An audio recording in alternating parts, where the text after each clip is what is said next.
আসসালামু আলাইকুম বন্ধুরা। তো আজকে আমি নিয়ে চলে এসেছি মাটন আলু দিয়ে কষা। এখানে আমি তেল দিয়ে দিয়েছি। এখানে আছে এলাচ, তেজপাতা, শুকনো লঙ্কা, লং, কাঠ। তেলের ওপরে দিয়ে দেবো। এখানে ভালো করে লাল হয়ে গেছে, আমি আবার পেঁয়াজ দেখুন। এখানে আমার পেঁয়াজটা লাল লাল করে খুব সুন্দর ভেজে নিয়েছি। আর গন্ধটা কিন্তু বন্ধুরা খুব দারুণ সুন্দর আসছে। আর এখানে আছে মাটন কিছুটা, আর এদিকে আমি আলু ভেজে নিয়েছি। এইটা এখন আমি পেঁয়াজের উপরে, পেঁয়াজটা সুন্দর করে ভাজা হয়ে গেছে, এখানে আবার আমি মাটনটা দিয়ে নেব।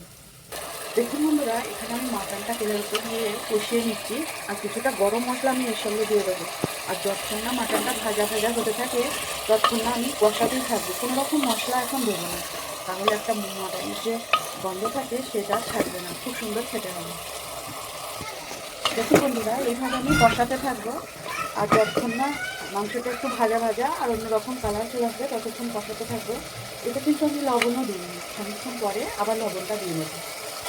দেখুন বন্ধুরা, মাংসটা কিন্তু অলরেডি তেল ছেড়ে দিয়েছে আর খুব সুন্দরভাবে ভাজা ভাজা করে নিয়েছি। এবার আমি এখানে দিয়ে দেবো লবণ আর আদা রসুনের বাটা। এখানে দিয়ে দিলাম আমি আদা রসুন বাটা আর এখানে লবণ। এবার আমি এইটা দিয়ে কিছুক্ষণ কষিয়ে নেব, 5 থেকে 10 মিনিট। তারপরে আমি মশলা দেবো। দেখুন কত সুন্দর তেল ছেড়ে দিয়েছে, দেখতেও দারুণ লাগছে। এবার আমার এইখানে মশলাগুলো সব আমি একটা জিনিসকে রেডি করে রেখেছি, এইগুলো দিয়ে দেবো। দেখুন দেখতে এখনই কতটা লোভনীয় লাগছে। এরপর আমি মশলাগুলো দিয়ে নেবো।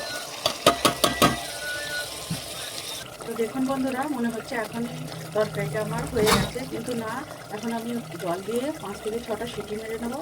তারপরে আলু দিয়ে আবার কষা করবো, দেখতে থাকুন। তো দেখুন বন্ধুরা, এখানে আমার মাটন কষাটা হয়ে গেছে। এই দেখুন কত সুন্দর লোভনীয় আর সুস্বাদু হয়েছে, সুন্দর একটা কালার এসছে। আর কেমন হয়েছে অবশ্যই জানাবেন, আর একবার বাড়িতে অবশ্যই ট্রাই করে খাবেন। আর ভালো লাগলে ভিডিওটা আমার লাইক কমেন্ট শেয়ার করবেন, আশা করি ভালো লাগবে। আর অবশ্যই সাবস্ক্রাইব করে দেবেন, আমার পাশে থাকবেন প্লিজ বন্ধুরা, সাবস্ক্রাইব করে দেবেন। Bye bye.